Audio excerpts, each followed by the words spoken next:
Richmond had a peculiar idea that day. He wanted to ask a homeless black woman to accompany him to a wedding. However, as soon as they stepped into the grand hall, a hush fell over the room. Austin, whose eyes had been fixed on the invitation in his hand, could hardly believe what he was reading. He stared blankly at the elegant, gold-embossed letters that decorated the card, each stroke conveying a surreal message. His ex-girlfriend Laura was getting married, and not just in any simple ceremony. She was hosting the most extravagant event of the year at one of Paris's most luxurious venues. Just a year earlier, she had walked out of his life, tired of waiting for him to place their relationship above his career. Now, she was marrying a man who, by all accounts, had the time and inclination to cherish her. Austin slammed the invitation onto his polished glass table and sank deeply into the plush leather of the couch in his penthouse, which overlooked the Champs-Élysées. His heart was laden with a mix of regret and something darker, a bitter, gnawing sorrow. He had not spoken to Laura since the day she left him, and now the prospect of attending her wedding alone was unbearable. The evening was lit by the soft glow of the Eiffel Tower flickering through his window, and as Austin poured himself a glass of whiskey, he mulled over the idea of declining the invitation. Yet, something within him refused to succumb to an easy escape. He resolved that he would go, but he would not face that night alone.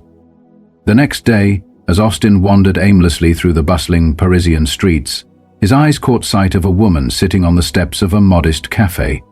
She was hunched forward, her head bowed as if shielding herself from the clamor of the busy world. Clad in a faded coat that had clearly weathered too many harsh winters, her shoes were tattered, and her hair lay wild and unkempt. And yet, there was something about her that made Austin pause. Her face held a gentle quality, and even though her hardships were plainly visible, she exuded a quiet strength that was impossible to ignore. "Hi," Austin said awkwardly, stepping a few feet away from her. The woman slowly looked up, her dark eyes meeting his. "Hello," she replied softly, her voice nearly lost amid the street's cacophony. "I'm Austin," he offered, watching as her gaze lingered on him in a way that suggested she was carefully weighing whether he might be friend or foe. Finally, with a slight, tentative smile, she said, "Celeste." Austin hesitated for a moment. He wasn't sure why he had stopped in his tracks. Perhaps it was the prospect of attending Laura's wedding, or maybe it was the loneliness that had crept unbidden into his bones.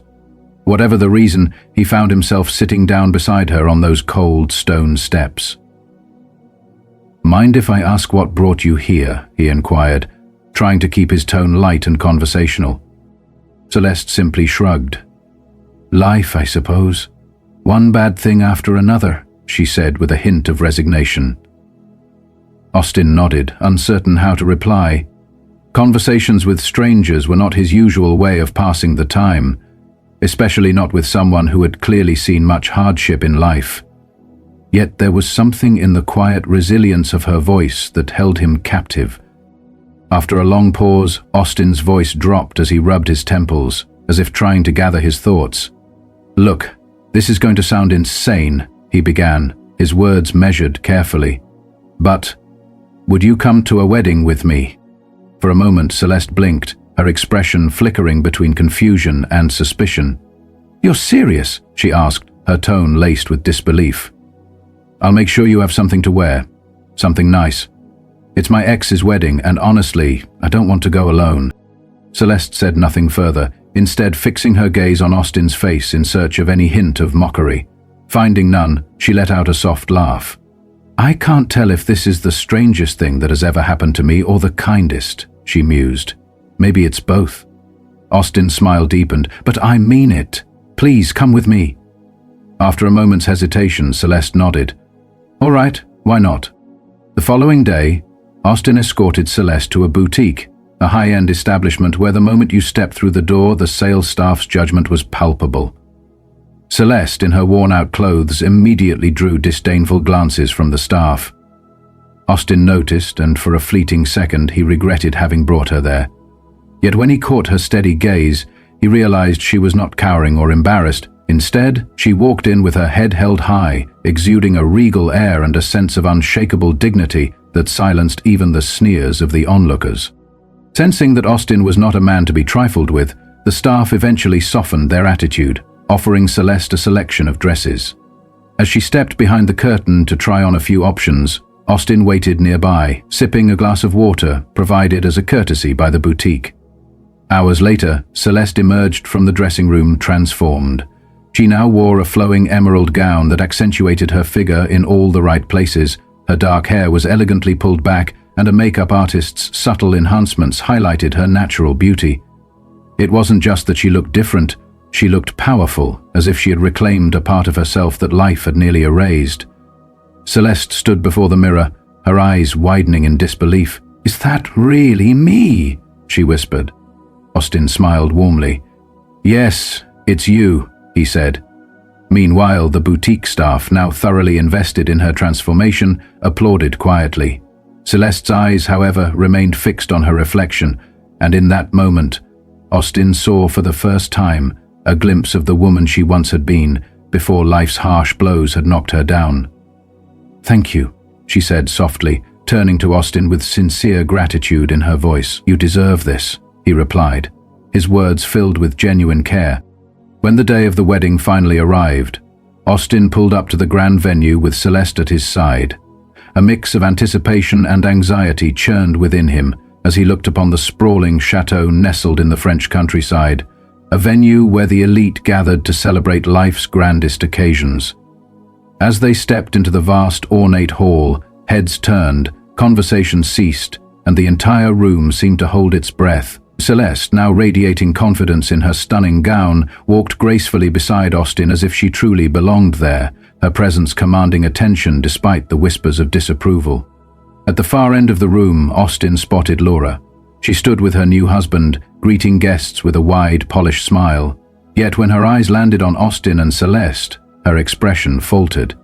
There was a flicker of surprise, quickly replaced by something much darker, something that resembled regret. When Austin finally approached her, Laura greeted him in a cool, measured tone. Her eyes briefly shifted to Celeste, and then Laura spoke. "And this is Celeste?" Austin introduced her with a smile. "Yes, this is Celeste, my date." Laura's smile did not quite reach her eyes as she extended her hand, saying, "A pleasure to meet you, Celeste. You look lovely." Celeste replied in a steady, warm voice, "Thank you. It's a beautiful wedding." Despite the cordial words, the tension in the room was palpable. As they made their way through the hall, Austin could feel the weight of judgment in the air. Whispers arose and curious glances were cast discreetly from behind folded hands. Yet Celeste did not flinch. She held her head high and walked with her shoulders back, as if silently asserting that she belonged there more than anyone else. Throughout the night, Austin found himself talking with Celeste more than with any other guest. They laughed together, exchanged stories, and gradually he realized how much he had underestimated her. She was not merely a companion meant to make a statement. Rather, she was a survivor. A woman who had endured more hardship than most could imagine, yet remained kind, strong, and resolutely honest. At one point, Laura found Austin near the garden, away from the crowded ballroom. "Austin, can we talk?" she said in a lowered voice. Austin nodded and followed her to a quiet corner. "I didn't expect you to bring someone like her," Laura began cautiously. "You know how these people can be," she added with a hint of disapproval. Austin frowned. "What's that supposed to mean? She's not from our world," he countered. Laura's voice softened as she tried to explain. "I just don't want you to get hurt, that's all." A surge of anger welled up in Austin. "Hurt? You're worried about me. This isn't about me, Laura. It's about your embarrassment." Laura's eyes widened in surprise, but before she could continue, Celeste stepped forward. Her face was calm, but her eyes remained sharp. "Excuse me," she said softly. "I didn't mean to interrupt, but I couldn't help overhearing." Laura stiffened, clearly caught off guard. "I know I'm not what you expected," Celeste continued in an unwavering voice. "But Austin invited me because he sees me for who I truly am, and I am more than my circumstance." For a long moment the air hung heavy with silence. Then something shifted. Laura, for all her practiced composure, was at a loss for words. She mumbled something about needing to greet more guests and quickly excused herself. Turning back to Celeste, Austin's eyes filled with admiration. "You didn't have to do that," he said gently. Celeste smiled, a genuine smile this time, and replied, "I did it not just for you, but for me." As the night unfolded, Austin and Celeste eventually found themselves on the dance floor. The orchestra played a slow, melodic tune, and as they swayed together, Austin felt something new take hold of him. It was no longer merely about making Laura jealous or fulfilling an obligation. It was about Celeste. He realized that she had unexpectedly become the center of his world. When the music finally ceased, he looked into her eyes and said, "Celeste, I don't want tonight to be the end." Celeste studied his face, her expression softening. "What do you mean?" she asked quietly. "I mean," Austin continued, "I want to help you, support you, and see where this connection takes us." For a moment, Celeste remained silent, then a small smile tugged at the corners of her lips. "I'd like that," she admitted softly. After the reception, the two slipped away into the cool night. The festive noise of the party faded behind them, replaced by the gentle quiet of the evening as they walked hand in hand down cobblestone streets. Austin felt a sense of peace he had not known in years. In that moment, nothing else mattered except being with Celeste. As they stepped together into an uncertain future, he was convinced that whatever challenges lay ahead, they would face them side by side. Later, as morning light spilled into his modern penthouse, Austin stood alone in his sleek kitchen. The room, adorned with polished glass surfaces, minimalist art, and gleaming steel accents, was a testament to his success, but today it felt strangely hollow. He brewed coffee while his mind replayed the previous night's events, the wedding, the disapproving glances, and most of all, the unwavering strength of Celeste standing by his side. He remembered how she had transformed not only her appearance, but also how she carried herself, with a quiet dignity that defied the judgment of his old world. As he sipped his coffee, he wondered if she would stay with him, or eventually return to the world she had known, a world he had long left behind. The soft click of a door caught his attention. Turning around, he found Celeste standing in the guest room doorway. She had changed into a pair of his sweatpants and an old t-shirt. Her hair was a little disheveled from sleep, but she looked more relaxed and in many ways more like herself than at the wedding. "Morning," she said in a husky voice. "Morning," Austin replied with a smile, setting his coffee down. Celeste walked slowly toward him, and as she did, there was no trace of the tension that had characterized their recent encounters. She appeared at ease, and just by watching her, Austin felt his own shoulders relax.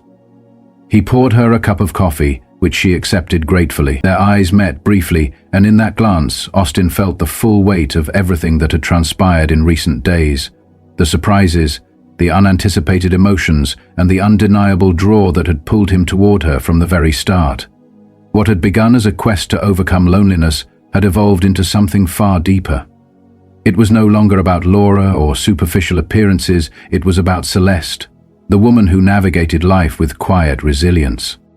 Breaking the silence, Celeste remarked, "I should probably get going." Austin's heart sank at her words.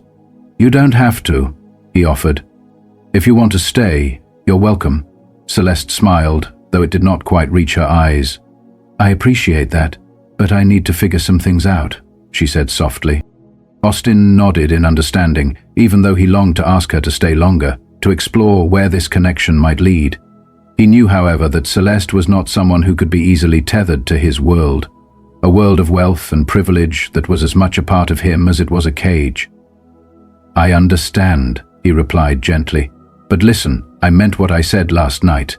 I want to help you, be there for you, not as a savior, but as someone who cares about you." Celeste's eyes softened, and after a long moment of silent reflection, she sighed and set her coffee cup down. "Austin, I appreciate everything you've done for me. Truly I do," she said, her voice laden with both gratitude and sorrow. "But I don't want to be your project. I'm not looking for a handout or some fairy tale where a rich guy rescues a poor girl from the streets." Her words stung, and Austin felt a pang of regret, but he knew she was right. "It's not like that, Celeste," he insisted softly. "I'm not trying to rescue you. I just want to get to know you better, to see where this goes." Celeste's expression softened even more. "I do want that too," she admitted. "But I have to take things slow. My life is complicated. I've been through a lot, and I'm still learning how to stand on my own 2 feet." I can't rely on someone else to fix everything." Austin nodded, though deep down he had always been the fixer, the problem solver in his world where money and power could solve most things. "Okay," he said, "take all the time you need, but know that I'm here if you want me to be." Over the following weeks, Celeste gradually slipped back into the rhythm of her previous life. She returned to the streets, to the people she knew, to the shelters that had once been her only refuge. Yet she was not the same person who had attended that fateful wedding. The way Austin had seen her that night had sparked a new strength within her, a determination to believe that she deserved more than what life had handed her. She often thought about Austin, about the quiet moments they had shared after the wedding when they talked about hopes and dreams. It was strange to be seen in that light, after so long of feeling invisible, but Celeste knew that she had to focus on rebuilding herself on her own terms. And then, one day, as she sat in her usual spot outside a small cafe, a woman approached her. At first, Celeste paid little attention, accustomed as she was to people walking by without a second glance, sometimes tossing a few coins, sometimes deliberately avoiding eye contact. But this woman stopped right in front of her. With sharp features framed by an expensive-looking coat and oversized sunglasses, the woman spoke in a cool, measured tone. "Celeste," she said. Celeste looked up, blinking against the bright sunlight. "Yeah?" she replied cautiously. The woman smiled, though it did not quite reach her eyes. "I'm Laura.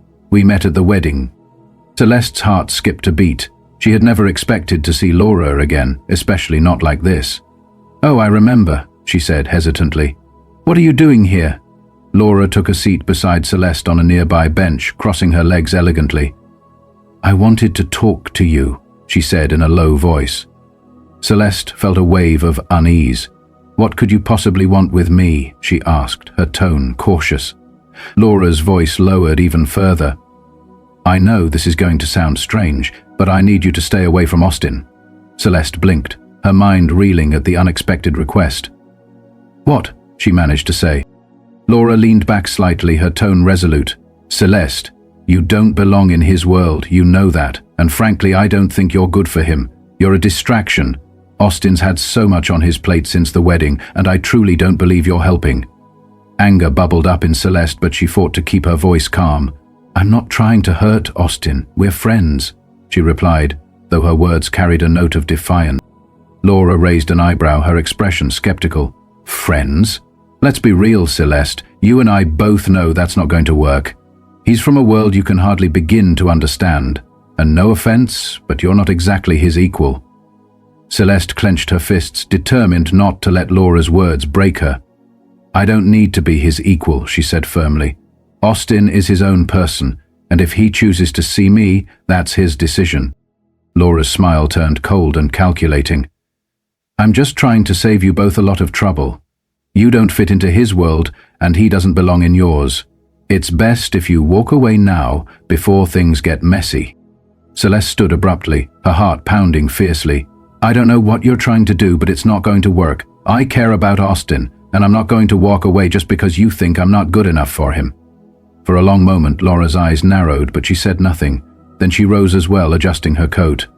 "Suit yourself, but don't say I didn't warn you," she said coolly before turning and walking away, leaving Celeste standing with her mind racing. Later that evening, back in his sleek office overlooking the city skyline, Austin sat deep in thought.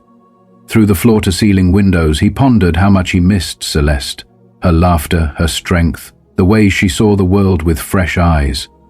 They had stayed in touch with occasional text messages, but he hadn't seen her since that morning after the wedding. Just then his phone buzzed on the desk, pulling him from his reverie. Surprised, he saw a message from Celeste. "We need to talk. Can I come over?" Austin's heart leapt into his throat.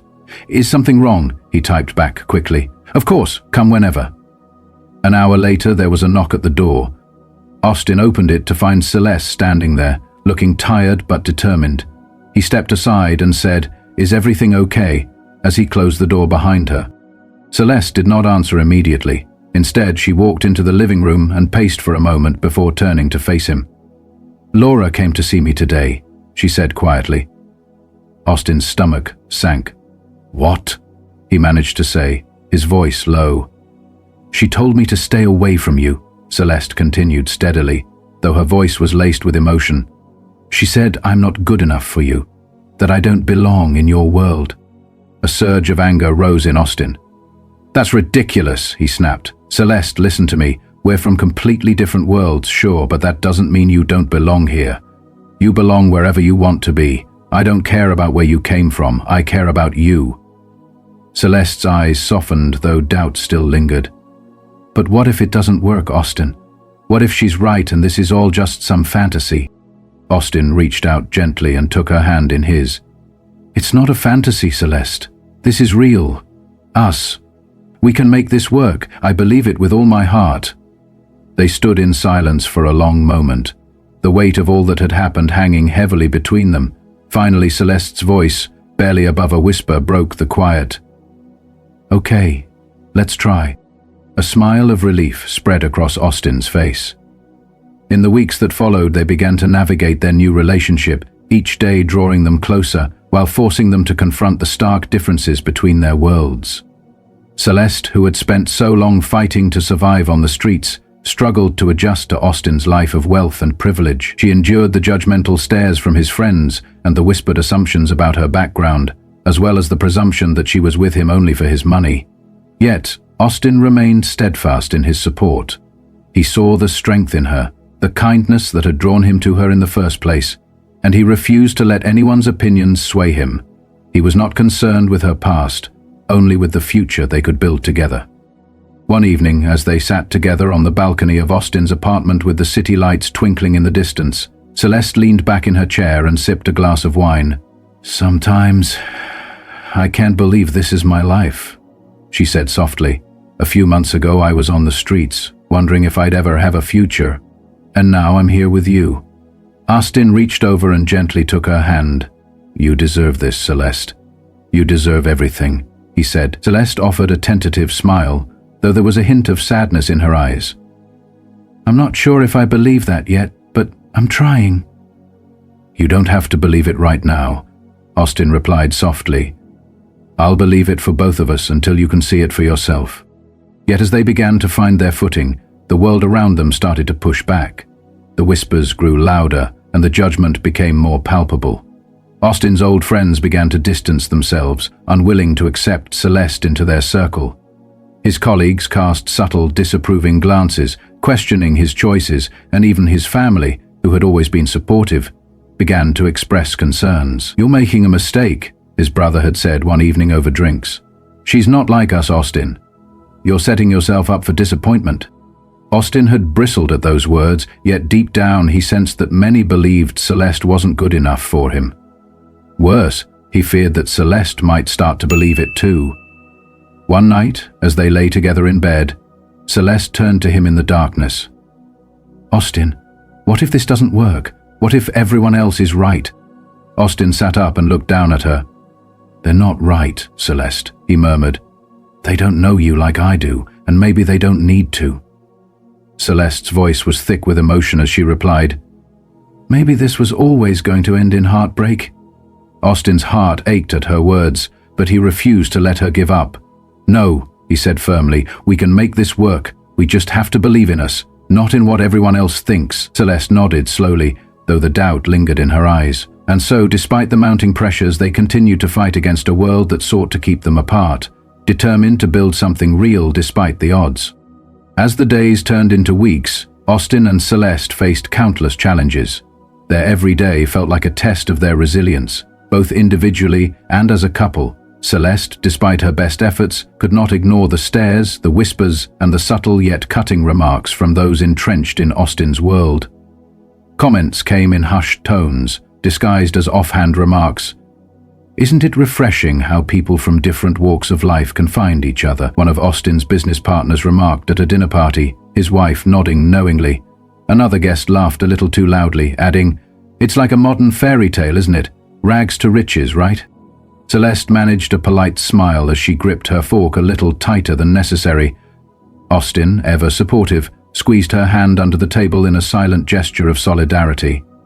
But even his quiet reassurance couldn't erase the discomfort that settled in her stomach each time she was reminded of how out of place she felt in his world. It wasn't just strangers, even Austin's family treated her with a veneer of politeness that never quite concealed their doubts. His mother would ask, in a tone that was too saccharine to be sincere, "What are you bringing to the table, dear? I'm sure you have ambitions." And though Celeste would answer carefully, those conversations left her emotionally drained, as if she were constantly fighting to prove her worth. Meanwhile, Austin struggled on his own. His career demanded more from him than ever, and the pressure to maintain his polished image in the business world clashed with his desire to build a genuine life with Celeste. His longtime colleagues, the very people with whom he had built his reputation over the years, began to question his judgment. Though they never stated it outright, he could sense a shift in their behavior, the skepticism, the subtle disapproval. One afternoon, while Austin was preparing for a crucial meeting in his office, his older brother Andrew stopped by unexpectedly. "Got a minute?" Andrew asked, closing the door behind him without waiting for a response. Austin already sensed what was coming. "What is it, Andrew?" he asked, trying to keep his voice calm. Andrew didn't mince words. "Look, I know you don't want to hear this, but you're not doing yourself any favors with Celeste," he said bluntly. Austin leaned back in his chair, trying to rein in his temper. "What's that supposed to mean?" he challenged. "You know exactly what I mean," Andrew replied, his tone calm but firm.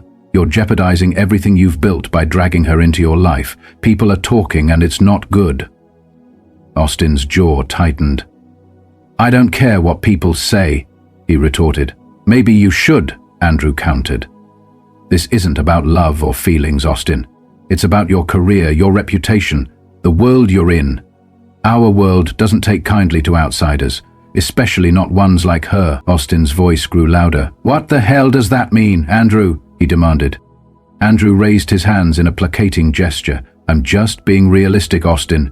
You think I don't see the way people treat her? It's not going to get better. You're fighting a losing battle, and you're going to end up losing more than you think. This isn't just about you. It's about the family, the business you've worked so hard to build. Don't let it all fall apart over something." "Don't finish that sentence," Austin interrupted coldly. "Celeste is not a sum on a ledger. She is the woman I care about, and if that bothers you or anyone else, then that's their problem." Andrew shook his head. "You're being stubborn, Austin. Just think about what you're doing before it's too late." With that, he turned and left the office, leaving Austin to simmer in silence. That night, as Austin sat alone in his apartment with a glass of whiskey in hand, the words of his brother haunted him. Deep down, he recognized that, as much as he hated to admit it, there was a part of him that could not entirely dismiss Andrew's concerns. His career, his family's legacy, all mattered. But did they matter more than the life he was trying to build with Celeste?